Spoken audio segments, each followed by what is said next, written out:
안녕하세요. 주린이의 그림일기 엉클 케빈입니다. 오늘은 지난 6월 포트폴리오에서 언급했던 롱숏 전략에 대해 간단히 알아보겠습니다.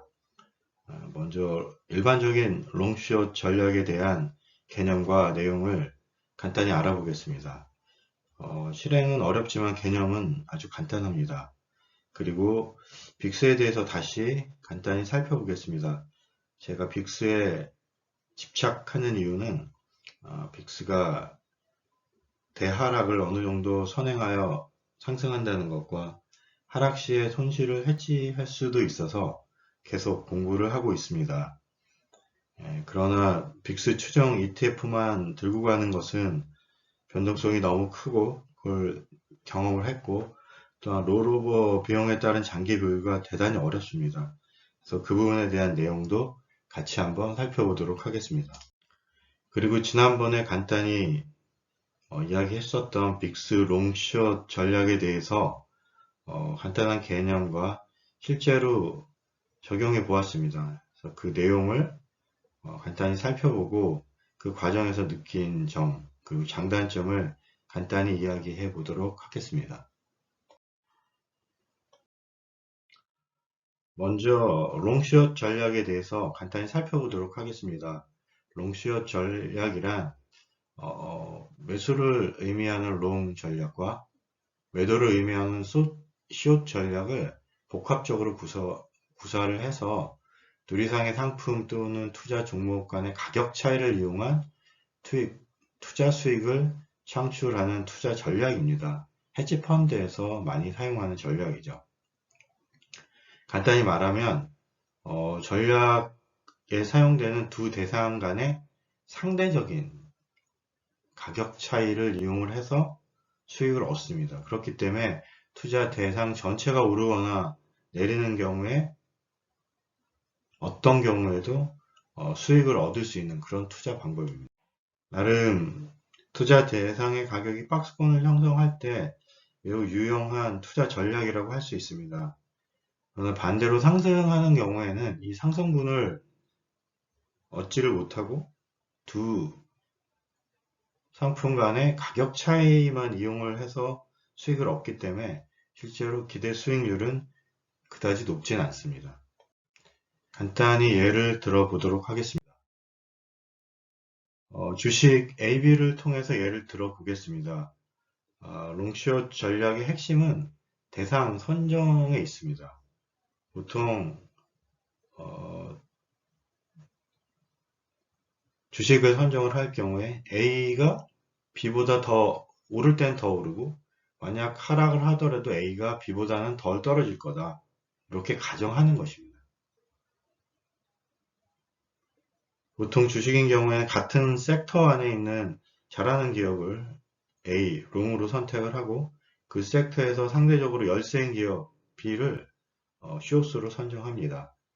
그래서 A 기업과 B 기업의 향후 실적을 기반으로 하나는 오를 것이고 하나는 덜 오르거나 내리게 되더라도 덜 내릴 것이다. 이런 겁니다. 그러니까 실제로 어떻게 선정을 하느냐가 핵심인 것이고 사실 거기서 모든 게 결정이 된다고 얘기할 수 있습니다. 채권인 경우에는 장단기 채권을 AB로 선정하기도 하고요.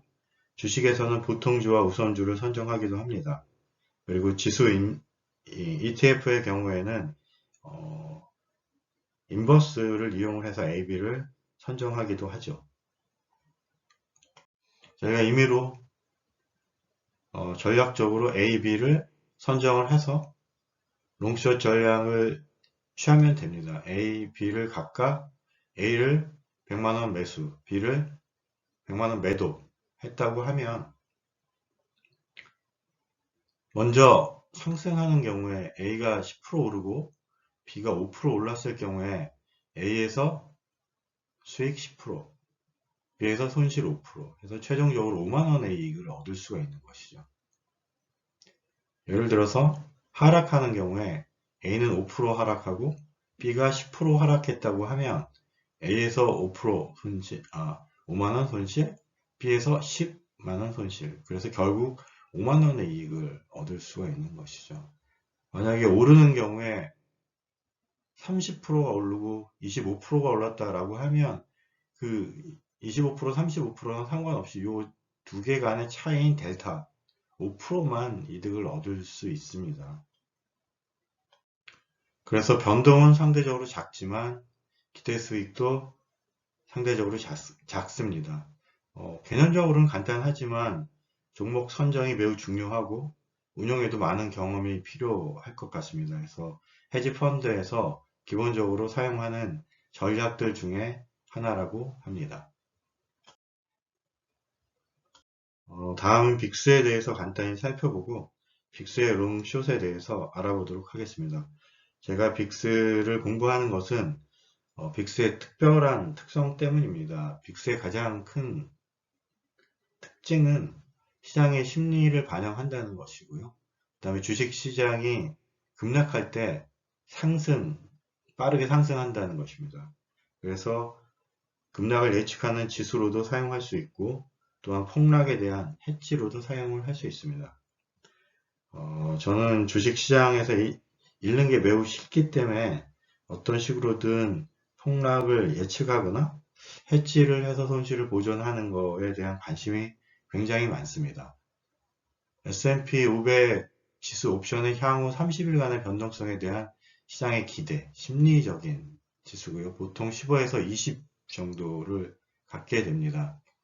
그래서 예를 들어서 작년에 코로나로 폭락했을 때 지수가 14에서 85로 엄청나게 급등을 했었죠. 그래서 이 경우에 이제 해지를 할 수 있고 이 경우에 우리가 지수의 급락을 예측할 수 있었습니다.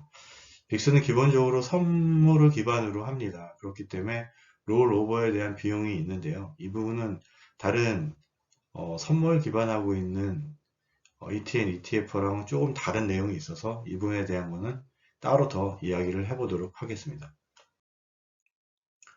롤오버라고 하는 것은 선물이 다음 분기로 넘어갈 때 실제로 그 차이를 이야기를 하는데 빅스인 경우에는 미래의 변동성에 대한 지수이기 때문에 기본적으로 롤오버가 일어나는 시점에서 현물은 변동성이 거의 없고 롱 포지션인 경우에 변동성이 상대적으로 크게 느낄 수밖에 없기 때문에 롱 포지션을 잡는 사람들은 숏 포지션 발생자들에게 항상 비싸게 선물을 살 수밖에 없습니다.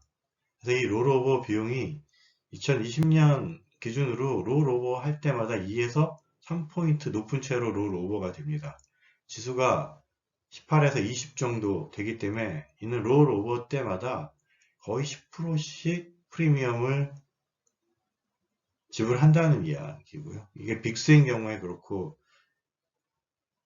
UVXY인 경우에는 1.5배니까 여기에서 1.5배 정도를 더 지불하게 됩니다. 그래서 VIXY나 UVXY의 장기적인 그 그래프를 보면 우하향합니다. 이거는 기본적으로 롤오버 시에 10% 정도씩 프리미엄을 달달이 지불을 하기 때문에 그런 거고요. 반대로 이야기하면 숏은 사실은 그 프리미엄을 계속 얻기 때문에 우상향합니다. 그렇지만 이 숏 지수도 빅스 지수가 급등할 경우에 엄청난 하락이 발생합니다. 2018년에 당시 빅스 상승으로 숏 상품들이 95% 정도의 손실이 발생해서 상장 폐지된 ETN이 생기고 그 다음에 빅스 숏에 대한 추정성을 1에서 0.5로 떨어뜨리는 등 우여곡절이 많았습니다. 그래서 각각의 롱, 숏 상품 모두는 장기로 운영하기에 매우 리스크가 크고 문제가 있는 상품이라고 할 수 있습니다. 특히 이제 숏 상품인 경우에는 지수 급등 시에 손실이 매우 커질 수 있어서 매우 조심해야 됩니다. 롱, 숏에 대한 이야기를 간단히 해보겠습니다. 개념적으로는 그림과 같습니다. 롱은 UVX 1.5 추종하는 것을 선택을 하고 숏은 이제 현재 이거밖에 없습니다. UVXY 아까 얘기했듯이 마이너스 1로 추정하는 것 숏이 상패가 되고 문제가 생겨서 0.5를 줄여서 재상장을 했습니다.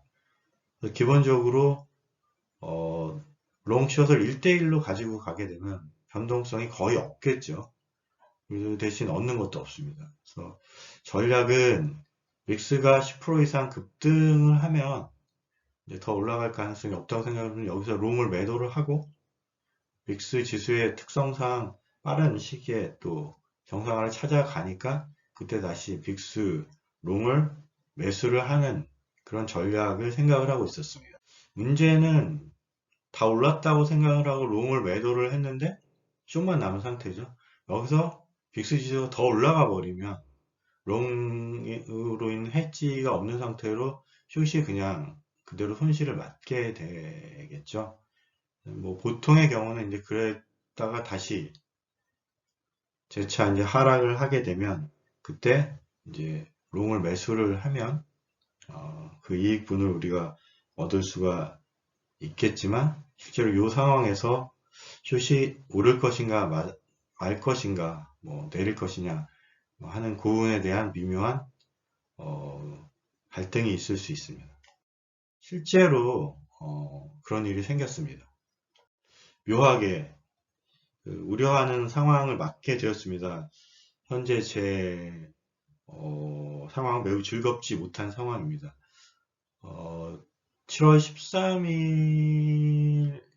13일에 지수가 하락했다가 재차 상승하는 이 시점에 1대1로 롱숏 포지션을 A 지점에서 선정을 했습니다. 한 2, 3일 동안 이제 오르내리다가 지수가 이제 급기야는 C 지점까지 더 떨어졌고 여기에서 이제 한 10% 정도 오르는 상황이 이제 주말 상황이었습니다. B 지점에서 이제 10% 정도 올랐기 때문에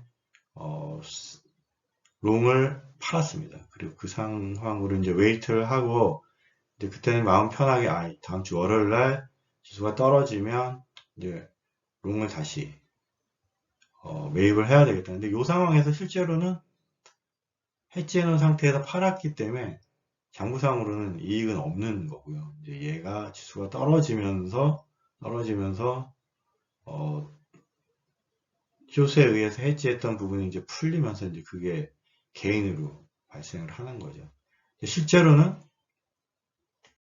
이게 어떻게 될지 모른다는 상황이고 이 상황이 매우 불편한 상황입니다. 물론 뭐 지금이 지수가 상패할 만큼 급등할 상황은 아니지만 금액도 그렇게 크지 않고 어쨌든 심리적으로 좀 불편한 상황은 맞는 것 같습니다. 장기적으로 이런 방식으로 끌고 가긴 어려울 것 같고요. 그래서 제 생각에는 향후에 롱 매도 시에 다음 날로 미루지 않는 것이 좋겠다고 생각했습니다. 결과가 나와봐야 되겠지만 생각했던 것보다 수익률도 그렇게 크지 않을 것 같습니다. 왜냐하면 올라가서 팔았을 때 수익이 나는 게 아니고 이게 떨어지는 경우에 숏에 의한 해지가 이제 해제가 되면서 이익을 얻는 것이기 때문에 실제로 리스크 대비 개인이 크지 않을 수 있다. 이렇게 생각이 됩니다. 정리하겠습니다. 롱숏 전략에 대해서 알아보았습니다. 개념은 뭐 그렇게 어렵지는 않지만 운영하기에는 쉽지 않다는 걸 알게 됐습니다. 헤지펀드에서 사용되는 주요 전략이긴 하지만 공부를 많이 해야 사용할 수 있는 그런 전략인 것 같습니다. 그리고 빅스는 보면 볼수록 매우 위험한 상품인 것 같습니다. 롱숏으로 묶어서 하는 전략도 쉽지 않다는 생각입니다. 리스크와 수익률을 보완하기 위해서는 좀 더 고민이 필요할 것 같고 그냥 라인의 상황을 알아보는 정도로 아주 조금만 운영하는 게 좋을 것 같다는 생각도 있습니다. 오늘 여기까지 하겠습니다. 끝까지 들어주셔서 감사합니다.